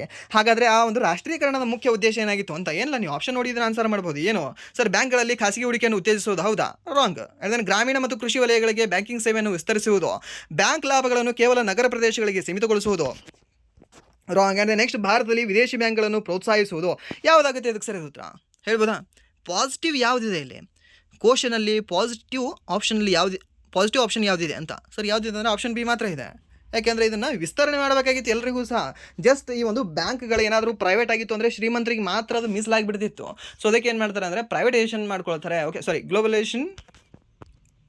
ರಾಷ್ಟ್ರೀಕರಣ ಮಾಡ್ಕೊಳ್ತಾರೆ. ಸೊ ಇದನ್ನು ಮಾಡ್ಕೊಂಡಂದ್ರೆ ಏನಾಗುತ್ತೆ ಅಂದರೆ ಎಲ್ರಿಗೂ ಸಹ ಅವೈಲೇಬಲ್ ಆಗುತ್ತೆ. ಸೊ ಇವಾಗ ನಮಗೂ ಸಹ ಒಂದು ಅಕೌಂಟ್ ಇದೆ ಅಲ್ವಾ ಬ್ಯಾಂಕಲ್ಲಿ, ಅಂದರೆ ನಿಮಗೂ ಸಹ ಒಂದು ಅಕೌಂಟ್ ಇದೆ. ಓಕೆ, ಪೈಸಾ ಇದಾವೋ ಇಲ್ವೋ ಅದು ನೆಕ್ಸ್ಟ್ ಮ್ಯಾಟ್ರ್ ಅದು, ಬಟ್ ಫಸ್ಟ್ ನಮ್ಮ ಹತ್ರ ಒಂದು ಬ್ಯಾಂಕ್ ಅಕೌಂಟ್ ಇದೆ. ಸೊ ಈ ರೀತಿ ಎಲ್ರಿಗೂ ಸಹ ಬ್ಯಾಂಕ್ ಅಕೌಂಟ್ ಹೊಂದಿರೋಕ್ಕೆ ಕಾರಣವೇನು ಅಂತಂದರೆ ಅದು ಗೌರ್ಮೆಂಟ್ ಅಂಡರಲ್ಲಿ ತೆಗೆದುಕೊಂಡಿರ್ತಕ್ಕಂಥ ಬ್ಯಾಂಕ್ಗಳು ಅಂತ ಹೇಳ್ತೀವಿ. ಮೀನ್ಸ್ ರಾಷ್ಟ್ರೀಕರಣ ಆಗಿದ್ದಕ್ಕೆ ಅದು ಪ್ರಮುಖ ಕೊಡುಗೆ ಅಂತ ಹೇಳ್ತೀವಿ. ಸೊ ಇದನ್ನ ನೆನ್ಪಿಟ್ಕೊಳ್ಳಿ. ಆ್ಯಂಡ್ ನೆಕ್ಸ್ಟ್, ಓಕೆ, ಇಲ್ಲಿ ಈ 14 ಬ್ಯಾಂಕ್ಗಳಲ್ಲಿ ಒಂದು ಬ್ಯಾಂಕ್ ನಿಮಗೆ ಸತತವಾಗಿ ಕೇಳ್ತಿದ್ದಾನೆ. ಯಾವುದು ಅಂದರೆ ಕೆನರಾ ಬ್ಯಾಂಕ್ ಅಂತ. ಕೆನರಾ ಬ್ಯಾಂಕಲ್ಲಿ ನಿಮ್ದು ಅಕೌಂಟ್ ಇರಬೇಕು ಕೆಲವೊಬ್ರದ್ದು. ಆ ಕೆನರಾ ಬ್ಯಾಂಕ್ ಈ ಮೊದಲನೇ ಬಾರಿಗೆ ಅದು ರಾಷ್ಟ್ರೀಕರಣ ಆಯಿತು ಅಥವಾ ಈ ಒಂದು 2ನೇ ಬಾರಿಗೆ ರಾಷ್ಟ್ರೀಕರಣ ಆಯಿತು ಅಂತ ಕೇಳ್ತಾನೆ ನಿಮಗೆ. ಅವಾಗ ನೀವು ಹೇಳಬೇಕಾಗಿರ್ತಕ್ಕಂಥದ್ದು ಮೊದಲನೇ ಬಾರಿಗೆ, ಮೀನ್ಸ್ 1969ರಲ್ಲಿ ಈ ಒಂದು 14 ಬ್ಯಾಂಕ್ಗಳು ರಾಷ್ಟ್ರೀಕರಣ ಆಗ್ತಾವಲ್ವ, ಆ ಟೈಮಲ್ಲಿ ಈ ಒಂದು ಕೆನರಾ ಬ್ಯಾಂಕ್ ಸಹ ರಾಷ್ಟ್ರೀಕರಣ ಆಗುತ್ತೆ. ಆ್ಯಂಡ್ ನೆಕ್ಸ್ಟ್ ನಿಮ್ಮ ಈ ಒಂದು ಪಂಜಾಬ್ ನ್ಯಾಷನಲ್ ಬ್ಯಾಂಕ್ ಸಹ ಅವಾಗ ರಾಷ್ಟ್ರೀಕರಣ ಆಗುತ್ತೆ. ಓಕೆ, ಇವೆರಡನ್ನೂ ಸಹ ಭಾಳ ಕೇಳಿದ್ದಾನೆ, ಭಾಳ ಟೈಮ್ ಕೇಳಿದ್ದಾನೆ. ಆ್ಯಂಡ್ ನೆಕ್ಸ್ಟ್ ಪ್ರಶ್ನೆ, ಪೊಲೀಸ್ ಅಧಿಕಾರಿಯ ರ್ಯಾಂಕ್ ಮತ್ತು ಗುರುತನ್ನು ಹೇಗೆ ಗುರುತಿಸಬಹುದು ಅಂತ. ಹೇಗೆ ಸರ್? ಟೋಪಿಯ ಮೂಲಕ, ಹೆಗಲುಗಳ ಮೇಲಿನ ನಕ್ಷತ್ರಗಳ ಮೂಲಕ, ಬ್ಯಾಡ್ಜ್ ಮತ್ತು ನೇಮ್ ಪ್ಲೇಟ್ ಮೂಲಕ, ಯೂನಿಫಾರ್ಮ್ ಮೂಲಕ ಅಂತ ಕೊಟ್ಟಿದ್ದಾನೆ. ಪೊಲೀಸರಿಗೆ ಇವರಿಗೆ ಮೇ ಬಿ ಈ ವರ್ಷ SSLCD ಕ್ವಶನ್ ಪೇಪರ್ ತೆಗಿತಕ್ಕಂಥವ್ರಿಗೆ ಏನೋ ಅವಿನಾಭಾವ ಸಂಬಂಧ ಇದೆ ಅನಿಸುತ್ತೆ. ಬಿಡ್ತಾನೆ ಇಲ್ಲ ಪೊಲೀಸ್ ಡಿಪಾರ್ಟ್ಮೆಂಟ್ ಬಗ್ಗೆ ಇವರು. ಓಕೆ, ಕೇಳ್ತಾನೆ ಇದ್ದಾನೆ. ಅದು ಡಮ್ಮಿ ಕ್ವಶನ್ ಕೇಳ್ತಿದ್ದಾನೆ ಪ್ರತಿ ಸರಿ ಸಹ. ಏನು ನಾವು ನೋಡಿ ಅವರು ಯಾವ ರ್ಯಾಂಕಿನ ಅಧಿಕಾರಿ ಅಂತ ಹೇಳ್ತೀವಿ ಸರ್? ಹೆಗಲ ಮೇಲೆ ಇರತಕ್ಕಂಥ ಸ್ಟಾರ್ಗಳು ಅಷ್ಟೇ. ಹೆಗಲು ಮೇಲಿನ ನಕ್ಷತ್ರಗಳ ಮೂಲಕ ಅಂತ ಹೇಳ್ತೇವೆ. ಸರ್ನ ಸಿಂಗಲ್ ಸ್ಟಾರ್ ಇದ್ದರೆ ಅದನ್ನು ನಾವು ಅಸಿಸ್ಟೆಂಟ್ ಸಬ್ ಇನ್ಸ್ಪೆಕ್ಟರ್ ಅಂತ ಹೇಳ್ತೀವಿ. ಆ್ಯಂಡ್ ನೆಕ್ಸ್ಟ್ ASI ಅಂತ ಹೇಳ್ತೀರಲ್ವಾ, ASI.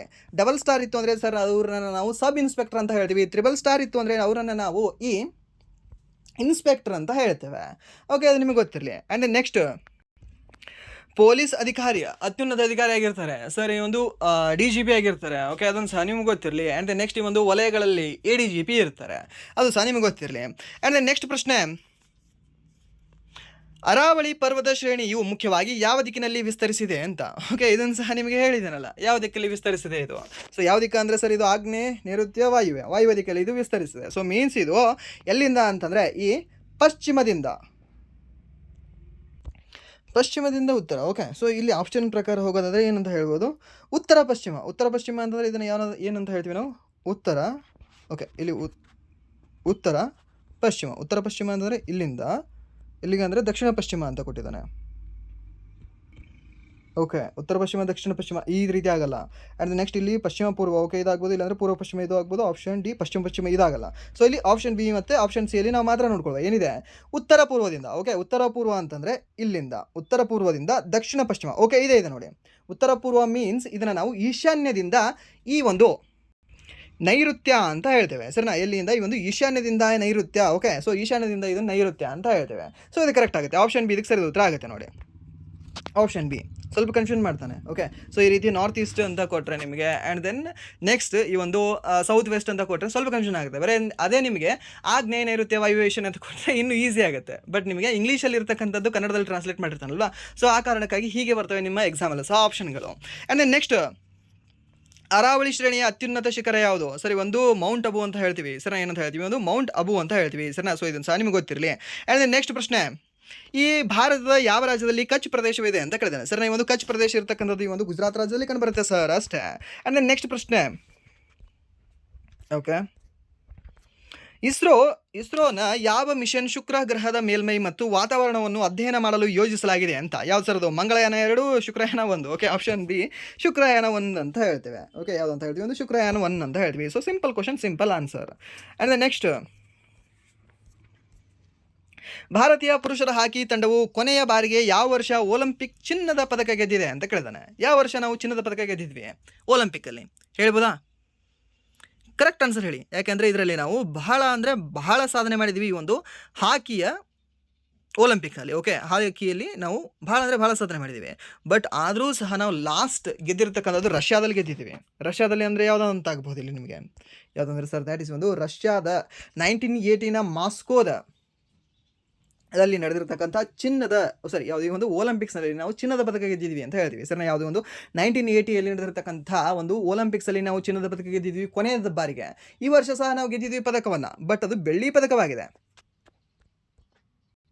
Okay, so and then 2020 ಸಹ ನಾವು ಗೆದ್ದಿದ್ವಿ. ಆ್ಯಂಡ್ ದೆನ್ ಅದಕ್ಕಿಂತ ಹಿಂದೆ ಸಹ ನಾವು ಗೆದ್ದಿದ್ವಿ, ಗೆಲ್ತಾ ಬಂದಿದ್ವಿ ನಾವು, ಬಟ್ ಚಿನ್ನದ ಪದಕ ಗೆಲ್ತಾ ಇಲ್ಲ ನಾವು.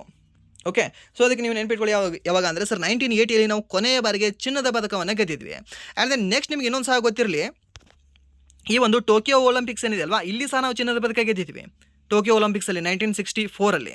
And then next 2020 Tokyo Olympics ಏನಿದೆ ಅಲ್ಲ, ಅಲ್ಲಿ ನಾವು ಕಂಚಿನ ಪದಕ ಗೆದ್ದಿದ್ವಿ. ಓಕೆ, ಸೊ ಇದು ಸಹ ನಿಮಗೆ ಗೊತ್ತಿರಲಿ, ಈ ಟೋಕಿಯೋ ಒಲಿಂಪಿಕ್ಸ್ ಏನಿದೆ ಅಲ್ಲ, ಇದು 2021 ನಡೆದಿರುತ್ತೆ. ಸೊ ಇಲ್ಲಿ ನಾವು ಕಂಚಿನ ಪದಕವನ್ನು ಗೆದ್ದಿದ್ವಿ, ಮೀನ್ಸ್ ಬ್ರಾಂಜ್ ಮೆಡಲನ್ನು ಗೆದ್ದಿದ್ದೇವೆ. ಸೊ ಎಷ್ಟು ವರ್ಷದಲ್ಲಿ ಒಂದು ಬಾರಿ ನಡೀತದೆ ಇದು? ಈ ಒಂದು ಒಲಿಂಪಿಕ್ಸ್ ಪ್ರತಿ 4 ವರ್ಷಕ್ಕೊಮ್ಮೆ ನಡೀತದೆ. ನೆಕ್ಸ್ಟ್ ಎಲ್ಲಿ ನಡೆಯಲಿದೆ ಸರ್? ಒಂದು ಲಾಸ್ ಏಂಜಲ್ಸಲ್ಲಿ ನಡೆಯಲಿದೆ, ಎಲ್ಲಿ ಒಂದು ಅಮೇರಿಕಾ ಅಂತ ಹೇಳ್ತೇವೆ. ಓಕೆ, ಆ್ಯಂಡ್ ನೆಕ್ಸ್ಟ್ ಪ್ರಶ್ನೆ, ಈಸ್ಟ್ ಇಂಡಿಯಾ ಕಂಪನಿಯು ಪಂಜಾಬನ್ನು ಯಾವ ವರ್ಷ ವಶಪಡಿಸಿಕೊಂಡಿತು ಅಂತ ಕೇಳಿದ್ದಾನೆ. 45, 46, 48 ಮತ್ತು 49 ಯಾವ ವರ್ಷ ಇದು ವಿಲೀನಗೊಳಿಸಿತು ನಮ್ಮ ಭಾರತದಲ್ಲಿ? ಯಾವಾಗ ಅಂದರೆ ಸರ್, ದ್ಯಾಟ್ ಈಸ್ ಇನ್ 1849 ಅಂತ ಹೇಳ್ತೀವಿ. ಓಕೆ, ಯಾವಾಗ? 1849. ಯಾಕೆ ಸರ್ 1849 ಅಂತ ಈಸಿಯಾಗಿ ಹೇಳ್ಬೋದು ನಾವು? ಹೇಗೆ ಅಂತಂದರೆ, ಈ ಒಂದು ಎರಡನೇ ಯಾವ ಯುದ್ಧ, ಈ ಆಂಗ್ಲೋ ಸಿಖ್ ವಾರ್ ಅಂತ ಹೇಳ್ತೀವಿ. ಯಾವುದೇ ಒಂದು ಆಂಗ್ಲೋ ಸಿಖ್ ವಾರ್ 1848-49 ನಡೀತದೆ. ಸೊ ಆ ಒಂದು ಯುದ್ಧದ ನಂತರ ನಮ್ಮ ಭಾರತದಲ್ಲಿ ವಿಲೀನಗೊಳಿಸಲಾಗ್ತದೆ, ಮೀನ್ಸ್ ಇದನ್ನು ವಶಪಡಿಸಿಕೊಳ್ಳಲಾಗ್ತದೆ. ಯಾವುದನ್ನು? ಈ ಒಂದು ಪಂಜಾಬನ್ನು. ಯಾರು? ಈ ಒಂದು ಬ್ರಿಟಿಷರು. ಯಾವಾಗ? 1849. ಓಕೆ, ಯಾರು ಅದನ್ನು ವಶಪಡಿಸ್ಕೊಳ್ತಾರೆ ಸರ್? ಲಾರ್ಡ್ ಡಾಲ್ ಹೌಸಿ ಅಂತ ಹೇಳ್ತೀವಿ, ನೆನ್ಪಿಟ್ಕೊಳ್ಳಿ. ಯಾರು? ಒಂದು ಲಾರ್ಡ್ ಡಾಲ್ ಹೌಸಿ ಅಂತ ಹೇಳ್ತೀವಿ. ಓಕೆ, ಸೊ ಈತನಿಗೆ ದುಲೀಪ್ ಸಿಂಗ್ ಕೊಯ್ನೂರು ವಜ್ರ ಕೊಟ್ಟರು. ಸೊ ಕೊಯ್ನೂರು ವಜ್ರ ಕರೆಂಟ್ಲಿ ನ್ಯೂಸಲ್ಲಿದೆ. ಸೊ ಅದಕ್ಕೆ ನಿಮಗೆ ಕೇಳ್ಬೋದು, ನೆನ್ಪಿಟ್ಕೊಳ್ಳಿ. ಆ್ಯಂಡ್ ದೆನ್ ನಾದಿರ್ ಶಾ ಅದನ್ನು ಅಫ್ಘಾನಿಸ್ತಾನಕ್ಕೆ ತೊಗೊಂಡು ಹೋಗಿದ್ದ, ಅದು ಸಹ ನಿಮ್ಗೆ ಗೊತ್ತಿರಲಿ. ಆ್ಯಂಡ್ ದೆನ್ ನೆಕ್ಸ್ಟ್ ಪ್ರಶ್ನೆ, ಗುಡುಗು ಮಿಂಚಿನ ಸಮಯದಲ್ಲಿ ಉಂಟಾಗುವ ಜೋರಾದ ಶಬ್ದ ಯಾವ ಕಾರಣದಿಂದ ಉಂಟಾಗ್ತದೆ ಅಂತ. ಓಕೆ, ಸೊ ಗುಡುಗು ಮಿಂಚಿನ ಸಮಯದಲ್ಲಿ ಒಂದು ಸೌಂಡ್ ಬರುತ್ತಲ್ವಾ, ಡಮ್ ಡಮ್ ಅಂತ. ಓಕೆ, ಆ ಒಂದು ಸೌಂಡ್ ಯಾವ ಕಾರಣಕ್ಕಾಗಿ ಬರುತ್ತೆ ಅಂತ, ಯಾವ ಕಾರಣಕ್ಕಾಗಿ ಅಂದರೆ ಸರಿ ಒಂದು ಮಿಂಚಿನಿಂದ ಗಾಳಿಯ ತೀವ್ರ ವಿಸ್ತರಣೆ ಮತ್ತು ಸಂಕೋಚನ ಆಗುತ್ತೆ. ಓಕೆ, ಸೊ ಎಕ್ಸ್ಪ್ಯಾಂಡ್ ಆಗುತ್ತೆ ಆ್ಯಂಡ್ ದೆನ್ ಮತ್ತೆ ಅದು ಕಾಂಟ್ರಾಸ್ಟ್ ಆಗುತ್ತೆ. ಸೊ ದ್ಯಾಟ್ಸ್ ವೈ ಅದೇನಾಗುತ್ತೆ ಅಂದರೆ ಸೌಂಡ್ ಬರುತ್ತೆ ಅಂತ ಹೇಳ್ತೇವೆ. ಆ್ಯಂಡ್ ನೆಕ್ಸ್ಟ್ ಓಕೆ, ಇನ್ನೊಂದು ನಿಮ್ಗೆ ಗೊತ್ತಿಲ್ಲ ಏನು ಅಂದರೆ, ಈ ಒಂದು ಬೆಳಕು ಧ್ವನಿಗಿಂತ ವೇಗವಾಗಿ ಚಲಿಸುವುದರಿಂದ ಮೊದಲು ನಮಗೆ ಮಿಂಚು ಕಾಣಿಸ್ತದೆ, ಆಮೇಲೆ ನಮಗೆ ಗುಡುಗು ಕೇಳಿಸ್ತದೆ. ಓಕೆ, 7 ಸೆಕೆಂಡ್ ನೀವು ಕೌಂಟ್ ಮಾಡಿ, 7 ಸೆಕೆಂಡ್ ಆದ ನಂತರ ನಿಮಗೆ ಗುಡುಗು ಕೇಳಿಸ್ತದೆ ಮಿಂಚು ಬಂದ ನಂತರ. ಆ್ಯಂಡ್ ನೆಕ್ಸ್ಟ್ ಪ್ರಶ್ನೆ, ಭಾರತದಲ್ಲಿ ಜಾನಪದ ಮತ್ತು ಆದಿವಾಸಿ ಸಂಗೀತವು ಮುಖ್ಯವಾಗಿ ಜನರನ್ನು ಹೇಗೆ ತಲುಪುತ್ತದೆ ಅಂತ. ಹೇಗೆ ಅಂದರೆ ಸರ್ ಇದನ್ನು ಮೌಖಿಕವಾಗಿ ತಲುಪ್ತದೆ. ಓಕೆ, ತಂದೆ ಮಕ್ಕಳಿಗೆ ಹೇಳ್ತಾರೆ, ಮಕ್ಕಳು ಅವ್ರ ಮಕ್ಕಳಿಗೆ ಹೇಳ್ತಾರೆ, ಆ್ಯಂಡ್ ದೆನ್ ಅಜ್ಜ ಮೊಮ್ಮಗನಿಗೆ ಹೇಳ್ತಾನೆ, ಮೊಮ್ಮಗ ಮತ್ತು ತನ್ನ ಮೊಮ್ಮಗನಿಗೆ ಹೇಳ್ತಾನೆ. ಸೊ ಈ ರೀತಿ ಹೋಗುತ್ತೆ. ಆ್ಯಂಡ್ ದೆನ್ ನೆಕ್ಸ್ಟ್ ಪ್ರಶ್ನೆ, 2011ರ ಪಂಚಾಂಗವನ್ನು ಯಾವ ವರ್ಷದಲ್ಲಿ ಮತ್ತೆ ಬಳಸಬಹುದು ಅಂತ ಕೇಳಿದ್ದಾನೆ. ಸರಿನಾ? ಸೊ ಮತ್ತೆ ಯಾವ ವರ್ಷದಲ್ಲಿ ನಾವು ಬಳಸಬಹುದು? ಆಪ್ಷನ್ ಕೊಟ್ಟಿದ್ದಾನೆ 2017, 19, 22 ಮತ್ತು 24. ಸಿಂಪಲ್ ಕ್ವಶನ್, ಹೇಳ್ಬೋದಾ? ಆಪ್ಷನ್ ಪ್ರಕಾರ ಹೋಗುವ. ಏನಿದೆ, 2017 ಅಂತ ಕೊಟ್ಟಿದೆ, 2019 ಅಂತ ಕೊಟ್ಟಿದೆ, 2022 ಅಂತ ಕೊಟ್ಟಿದೆ, 2024 ಅಂತ ಕೊಟ್ಟಿದೆ. ಓಕೆ, ಸೊ ಇಲ್ಲಿ ನಾವು 2017 ಅಂತ ತೊಗೊಂಡ್ರೆ the same day. Okay, so ಇಲ್ಲಿ 2011ರಲ್ಲಿ ಜನವರಿ 1 ಏನಾದರೂ ನಿಮಗೆ ಸೋಮವಾರ ಆಗಿತ್ತು ಅಂದರೆ ಮತ್ತೆ ನಿಮಗೆ ಜನವರಿ 1 ಸೋಮವಾರನೇ ಬರಬೇಕು ಆ ವರ್ಷ. ಸೊ ಹಾಗಾದರೆ ಇಲ್ಲಿ ನಿಮಗೆ ಬರುತ್ತೆ 2017ರಲ್ಲಿ 2017 ಅಂತಂದರೆ ಮೀನ್ಸ್ ಎಷ್ಟು ನಿಮಗೆ ದಿನಗಳು ನೆಕ್ಸ್ಟ್ ಬಂದಿರುತ್ತೆ? 7. ನಮಗೆ 7ರಿಂದ ಸಂಪೂರ್ಣವಾಗಿ ಕ್ಯಾನ್ಸಲ್ ಆಗಬೇಕು. 7ರಿಂದ ಸಂಪೂರ್ಣವಾಗಿ ಕ್ಯಾನ್ಸಲ್ ಆಗುತ್ತಾ? ಆಗಲ್ಲ. ಓಕೆ, ಹೇಗಾಗಲ್ಲ? 2012, 2013, 2014, 2015, 2016, 2017. ಆ್ಯಂಡ್ ದೆನ್ ಎರಡು ಬಾರಿ ಇಲ್ಲಿ ಲೀಪ್ ಇಯರ್ ಬರುತ್ತೆ. ಸೊ ಅದೇ 2 ದಿನ ಕನ್ಸಿಡರ್ ಮಾಡ್ಕೊಳ್ಳಿ. ಓಕೆ, 2012ರಲ್ಲಿ ಮತ್ತು 2016ರಲ್ಲಿ ಇಷ್ಟು ದಿನ ಆಯಿತು. 1, 2, 3, 4, 5, 6, 7, 8 ಆಯಿತು. ಸೊ 8 ಆಯಿತು ಅಂದರೆ ಮೀನ್ಸ್ ಒಂದು ರಿಮೈಂಡರ್ ಉಳಿತಿದೆ. ಸೊ ಒಂದು ರಿಮೈಂಡರ್ ಉಳಿತಿದೆ ಅಂದರೆ ಇದು ಆಗಲ್ಲ. ಸೊ ಯಾಕಂದರೆ ನಮಗೆ ಸಂಪೂರ್ಣವಾಗಿ 7ರಿಂದ ಕಟ್ ಆಗಬೇಕು ಆ ಒಂದು ನಂಬರ್. ಸೊ ಮೀನ್ಸ್ 2017 ಆಗಲ್ಲ. ಸೊ ಇಲ್ಲಿ ನೀವು 2022 ನೋಡ್ಕೊಳ್ಳಿ. 2022 ಅಂದರೆ ನಿಮಗೆ ಕಟ್ ಆಗುತ್ತೆ. ಓಕೆ, 2019 ಸಹ ನಿಮಗೆ ಕಟ್ ಆಗಲ್ಲ, ಬೇಕಾದ್ರೆ ನೀವು ಚೆಕ್ ಮಾಡ್ಕೊಂಡು ನೋಡ್ಕೊಳ್ಳಿ. 2022 ಅಂತಂದರೆ ನಿಮಗೆ ಟೋಟಲಿ 11 ವರ್ಷಗಳಾಗುತ್ತೆ. ಓಕೆ, 22ರಲ್ಲಿ ನಿಮಗೆ 11 ವರ್ಷ ಆಗುತ್ತೆ. ಓಕೆ, ಮೀನ್ಸ್ 11 ದಿನಗಳು ಎಕ್ಸ್ಟ್ರಾ ಬಂತು. ಸೊ 11 ಪ್ಲಸ್ ನಿಮಗೆ ಎಷ್ಟು ಬರುತ್ತೆ ಅಂದರೆ 3 ಯಾವುದು ಈ ಲೀಪ್ ಇಯರ್ಸ್ಗಳು ಬರುತ್ತೆ. 2012ರಲ್ಲಿ ಒಂದು, 2016ರಲ್ಲಿ ಒಂದು, 2020ರಲ್ಲಿ ಒಂದು. ಸೊ ಅದು 3. ಸೊ 11 3 ಎಷ್ಟಾಯಿತು? 14 ಆಯಿತು. ಮೀನ್ಸ್ ಸಂಪೂರ್ಣವಾಗಿ ಅದು ಕಟ್ ಆಗುತ್ತೆ. ಸೊ ದ್ಯಾಟ್ಸ್ ವೈ ಒಂದು 2022ರಲ್ಲಿ ನಾವು ಬಳಸಬಹುದು ಅಂತ ಹೇಳ್ಬೋದು. ಓಕೆ, ಸೊ ಬೇಕಾದ್ರೆ ನೀವು ಒಂದ್ಸರಿ ನೀವು ಕ್ರಾಸ್ ಚೆಕ್ ಮಾಡ್ಕೊಂಡು ನೋಡ್ಕೊಳ್ಬಹುದು. ಆ್ಯಂಡ್ ದೆನ್ ನೆಕ್ಸ್ಟ್ ಪ್ರಶ್ನೆ, 1991ರ ಆರ್ಥಿಕ ಸುಧಾರಣೆಗಳ ಸಮಯದಲ್ಲಿ ಹೊಸ ಆರ್ಥಿಕ ನೀತಿಯ ಮುಖ್ಯ ಉದ್ದೇಶವೇನಾಗಿತ್ತು ಅಂತ ಕೇಳಿದ್ದಾನೆ. ಸರ್ ಏನಾಗಿತ್ತು? ರಾಜಕೋಶೀಯ ಶಿಸ್ತು ಮತ್ತು ಕೊರತೆಯ ಕಡಿತ, ಕೃಷಿ ವಲಯದಲ್ಲಿ FDI, ಕಡ್ಡಾಯ ಪ್ರಾಥಮಿಕ ಶಿಕ್ಷಣ ಮತ್ತು ಮೇಲಿನ ಎಲ್ಲವೂ ಅಂತ ಕೊಟ್ಟಿದ್ದಾರೆ. ಸೊ ಇಲ್ಲಿ ಏನಾಗ್ತದೆ? ಮೇಲಿನ ಎಲ್ಲವೂ ಆಗ್ತದಾ ಅಥವಾ ಆಪ್ಷನ್ ಎ ಮಾತ್ರ ಆಗುತ್ತಾ? ಸೊ ನಿಮ್ಗೆ ಗೊತ್ತಿರಲಿಲ್ಲ ಆಪ್ಷನ್ ಎ ಮಾತ್ರ. ಈ ರೀತಿ ಇದ್ದಾಗ ಆಪ್ಷನ್ ಡಿ ಎಲ್ಲವೂ ಅಂತ ಹಾಕಬೇಡಿ. ಜಸ್ಟ್ ಆಪ್ಷನ್ ಎ ಮಾತ್ರ, ಕಡ್ಡಾಯ ಪ್ರಾಥಮಿಕ ಶಿಕ್ಷಣ. ಎಲ್ಲಿಗೆ ಇದು? ಎಲ್ಲಿಂದ ಎಲ್ಲಿಗೆ ಸಂಬಂಧ ಇದು? ಓಕೆ, ಸಂಬಂಧ ಇಲ್ಲ ಅಲ್ವಾ? ಸೊ ತೆಗೆದಾಕ್ಬಿಡಿ. ಸೊ ಹಾಗಾಗಿ ಯಾವುದಾಗುತ್ತೆ ಆಪ್ಷನ್ ಇದಕ್ಕೆ ಸರಿ ಉತ್ತರ ಆಪ್ಷನ್ ಎ ಮಾತ್ರ ಆಗುತ್ತೆ. ಓಕೆ, ಈ ಕಡ್ಡಾಯ ಪ್ರಾಥಮಿಕ ಶಿಕ್ಷಣ ಅನ್ನೋದು ನಿಮಗೆ 86ನೇ ತಿದ್ದುಪಡಿ ಮೂಲಕ 2002ರಲ್ಲಿ ಬಂದಿದೆ. ಇದು 2002ರಲ್ಲಿ. ಓಕೆ, 86ನೇ ತಿದ್ದುಪಡಿ ಮೂಲಕ. ಸೊ ಮೀನ್ಸ್ ಇದೆ ಇವಾಗ 1991ರಲ್ಲಿ. ಸಂಬಂಧ ಇಲ್ಲ ಅಲ್ವಾ? ಸೊ ಅದಕ್ಕೆ ಆಪ್ಷನ್ ಸಿ ನಾನು ತೆಗೆದು ಹಾಕ್ಬಿಡ್ತೀನಿ. ಸೊ ಸಿ ತೆಗೆದು ಹಾಕಿದ್ರೆ ಮೇಲಿನ ಎಲ್ಲವೂ ಇದು ಸಹ ಆಗಲ್ಲ. ಸೊ ಹಾಗಾಗಿ ಆಪ್ಷನ್ ಬಿ ಆಗುತ್ತಾ, ಆಪ್ಷನ್ ಎ ಆಗುತ್ತಾ? ಸೊ ಇಲ್ಲಿ ದ ಫೇರ್ ಆಪ್ಷನ್ ಇರೋದು ಆಪ್ಷನ್ ಎ ಮಾತ್ರ. ಸೊ ಇದಕ್ಕೆ ಸರಿಯಾದ ಉತ್ತರ ಆಪ್ಷನ್ ಎ ಅಂತ ಹೇಳ್ಬೋದು. ಆ್ಯಂಡ್ ನೆಕ್ಸ್ಟ್ ಪ್ರಶ್ನೆ, 50 ಮೀಟರ್ ಪರ್ ಸೆಕೆಂಡ್ ಅನ್ನು ಕಿಲೋಮೀಟರ್ ಆಗಿ ಪರಿವರ್ತಿಸಿ ಅಂತ ಕೇಳಿದ್ದಾನೆ. ಏನಿಲ್ಲ, 50 ಮೀಟರ್ ಪರ್ ಸೆಕೆಂಡ್ ಇದೆಯಲ್ವಾ, ಇಂಟು 18/5 ಅಂತ ಹಾಕಿ. ಓಕೆ, ಸೊ ಏನಾದರೂ ನಿಮಗೆ ಕಿಲೋಮೀಟರ್ ಪರ್ ಅವರ್ ಇರೋದನ್ನು, ಯಾವುದು ಕಿಲೋಮೀಟರ್ ಪರ್ ಅವರ್ ಇರೋದನ್ನು ಮೀಟರ್ ಪರ್ ಸೆಕೆಂಡಲ್ಲಿ ಕನ್ವರ್ಟ್ ಮಾಡೋದ್ರೆ ಏನಂತ ಮಾಡ್ತೀರಾ? 5/18 ಅಂತ ಹಾಕ್ತಿರಲ್ವಾ? ಸೊ ಅದೇ ಇದು ಇರೋದನ್ನು ಇದನ್ನು ಕನ್ವರ್ಟ್ ಮಾಡು ಅಂತ ಕೇಳಿದಾನೆ. ಏನಿಲ್ಲ, 18/5 ಅಂತ ಹಾಕ್ಬಿಡೋದು. ಏನು 5 1 5 10 10 180. ಸೊ 180 ಕಿಲೋಮೀಟರ್ ಪರ್ ಅವರ್ ಅಂತ ಹೇಳ್ತೇವೆ. ಓಕೆ, ನಿಮಗೇನಾದರೂ ಅದೇ 180 ಕಿಲೋಮೀಟರ್ ಪರ್ ಅವರ್ ಇರೋದನ್ನು ಮೀಟರ್ ಪರ್ ಸೆಕೆಂಡಲ್ಲಿ ಕನ್ವರ್ಟ್ ಮಾಡೋದ್ರೆ ಏನಂತ ಮಾಡ್ತಿದ್ರಿ ಸರ್? ಅದನ್ನು ನಾವು 5/18 ಅಂತ ಮಾಡ್ತಿದ್ವಿ ಸರ್. 18 1 18 10. ಸೊ 10 5 50 ಅಂತ ಬಂತಲ್ವ ನಿಮ್ಮ ಆನ್ಸರ್? ಅಷ್ಟೇ, ಸಿಂಪಲ್. ಆ್ಯಂಡ್ ದೆನ್ ನೆಕ್ಸ್ಟ್ ಪ್ರಶ್ನೆ, ಒಂದು ಸಮ ಚತುರ್ಭುಜದ ಕರ್ಣಗಳ ಮೊತ್ತ 46 ಸೆಂಟಿಮೀಟರ್, ಅದರ ಸುತ್ತಳತೆ 68 ಸೆಂಟಿಮೀಟರ್ ಆಗಿದೆ. ಸಮ ಚತುರ್ಭುಜದ ವಿಸ್ತೀರ್ಣ ಎಷ್ಟು ಅಂತ ಕೇಳಿದ್ದಾನೆ. ಸಮಚತುರ್ಭುಜ ಅಂತಂದರೆ ನೀವು ಏನಂತ ಹೇಳ್ಬೋದು? ರೋಂಬಸ್. ಓಕೆ, ಸೊ ರೋಂಬಸ್ ಅಂತ ಹೇಳಿದ್ದಾನೆ. The sum of the diagonals of rhombus is 46 centimetre. ಈ ಒಂದು ಡಯಾಗ್ನಲ್ ಏನು ಬರುತ್ತಲ್ವಾ, ಡಯಾಗ್ನಲ್, ಈ ಡಯಾಗ್ನಲ್ಗಳ ಮೊತ್ತ 46 ಸೆಂಟಿಮೀಟರ್ ಅಂತ ಕೊಟ್ಟಿದ್ದಾನೆ. ಆ್ಯಂಡ್ ನೆಕ್ಸ್ಟ್ ಇದರ ಒಂದು ಪೆರಿಮೀಟರ್ 68 ಸೆಂಟಿಮೀಟರ್ ಅಂತ ಕೊಟ್ಟಿದ್ದಾನೆ. ಸೊ ಹಾಗಾದರೆ ಅದರ ಒಂದು ಏರಿಯಾ ಏನಾಗುತ್ತೆ ಅಂತ ಕೇಳಿದ್ದಾನೆ. ಸರಿನಾ? ಸೊ ಏರಿಯಾ ಏನಾಗಬಹುದು ಅದಕ್ಕೆ ಹೇಳ್ಬೋದಾ? ಎಷ್ಟಾಗುತ್ತೆ ಏರಿಯಾ ಅಂತ? ಸೊ ಇಲ್ಲಿ ಏನು ಮಾಡಿ ಅಂತಂದರೆ ಫಸ್ಟ್ ನೀವು ಈ ಒಂದು ಸೈಡನ್ನು ಕಂಡು ಹಿಡ್ಕೊಳ್ಳಿ. ಸೈಡನ್ನು ಹೇಗೆ ಕಂಡು ಹಿಡ್ಕೊಳ್ತೀರಾ? 68/4 ಮಾಡ್ಕೊಳ್ಳಿ. 68/4 ಎಷ್ಟಾಗುತ್ತೆ? 17 4 68. ಓಕೆ, ಸೊ ಒಂದು ಸೈಡ್ ನಿಮಗೆ ಎಷ್ಟು ಬರುತ್ತೆ ಅಂದರೆ ಒಂದು 17 ಸೆಂಟಿಮೀಟರ್ ಬರುತ್ತೆ.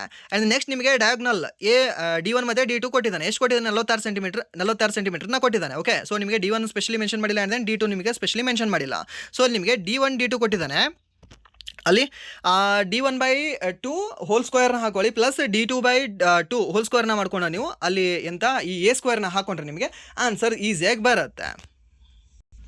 ಅದನ್ನು ಮಾಡ್ಕೊಂಡು ನೀವು ಆಮೇಲೆ ಈ ಒಂದು D1 × D2 ಆ್ಯಂಡ್ ದೆನ್ ಡಿವೈಡೆಡ್/2 ಮಾಡ್ಕೊಂಡ್ರೆ ನಿಮಗೆ ಈ ಒಂದು ಏರಿಯಾನ ಸಹ ನಿಮಗೆ ಸಿಗುತ್ತೆ. ಓಕೆ, ಸೊ ನಿಮಗೆ ರೋಂಬಸ್ ಮೇಲೆ ಫಿಕ್ಸ್ ಒಂದು ಕ್ವಶನ್ ಕೇಳ್ತಿದ್ದೆ ನೋಡಿ. ಓಕೆ, ರೋಂಬಸ್ ಮೇಲೆ ನೀವು ಸ್ವಲ್ಪ ನೋಡ್ಕೊಳ್ಳಿ, ಅಂದರೆ ಯಾವ್ಯಾವ ಫಾರ್ಮುಲಾ ಇದೆ ಇದರಲ್ಲಿ, ಇದನ್ನು ಏರಿಯಾ ಕಂಡುಹಿಡಿಯೋಕೆ ಯಾವ ಫಾರ್ಮುಲಾನ ಯೂಸ್ ಮಾಡಬೇಕು, 1/2 D1 × D2 ಯೂಸ್ ಮಾಡಬೇಕಾ. ಓಕೆ, ನೆಕ್ಸ್ಟ್ ಇದರ ಪೆರಿಮೀಟರ್ ಕಂಡುಹಿಡಿಯೋಕೆ ನಾನು ಏನು ಯೂಸ್ ಮಾಡಬೇಕು, ಆ್ಯಂಡ್ ನೆಕ್ಸ್ಟ್ ಇದರ ಒಂದು ಡಯಾಗ್ನಲ್ ಕಂಡುಹಿಡಿಯೋಕೆ ನಾನು ಏನು ಯೂಸ್ ಮಾಡಬೇಕು ಅಂತ. ಸೊ ಇದನ್ನು ಸ್ವಲ್ಪ ನೋಡ್ಕೊಳ್ಳಿ. ಅದ್ರ ಬಗ್ಗೆ ಅಂದರೆ ಒಂದು ರೋಂಬಸ್ ಬಗ್ಗೆ ಫಿಕ್ಸ್ ನಿಮಗೆ ಕೇಳ್ತಾ ಇದ್ದಾನೆ. ಪ್ರತಿ ಶಿಫ್ಟಲ್ಲಿ ಸಹ ನಿಮಗೆ ರೋಂಬಸ್ ಮೇಲೆ ಕೇಳ್ತಿದ್ದಾನೆ ಪ್ರಶ್ನೆನ. ಓಕೆನಾ, ಸೊ ಹಾಗಾದರೆ ಇದಾಗಿತ್ತು ಇಲ್ಲಿವರೆಗೆ ಏಪ್ರಿಲ್ 30 ಥರ್ಡ್ ಶಿಫ್ಟಿನ SSC GD ಅನಲೈಸಿಸ್. ಸೊ ಇಲ್ಲಿವರೆಗೂ ವಿಡಿಯೋ ನೋಡೋದಕ್ಕಾಗಿ ಫಸ್ಟ್ ಆಫ್ ಆಲ್ ಧನ್ಯವಾದಗಳು. ಆ್ಯಂಡ್ ದೆನ್ ಇಲ್ಲಿವರೆಗೂ ವಿಡಿಯೋ ನೋಡಿ ನಿಮಗೆ ಏನಾದರೂ ವಿಡಿಯೋ ಇಷ್ಟ ಆಗಿದ್ರೆ ಪ್ಲೀಸ್ ವಿಡಿಯೋನ ಲೈಕ್ ಮಾಡಿ, ಸಬ್ಸ್ಕ್ರೈಬ್ ಮಾಡಿ. ಇಫ್ ನಿಮಗೆ ವಿಡಿಯೋ ಇಷ್ಟ ಆಗಲಿಲ್ಲ ಅಂದರೆ ಸೊ ಡಿಸ್ಲೈಕ್ ಮಾಡಿ ಅಂತ ಹೇಳ್ತಾ ವಿಡಿಯೋನ ಇಲ್ಲಿಗೆ ಏನು ಮಾಡ್ತಿದ್ದೇನೆ. Once again thank you so much.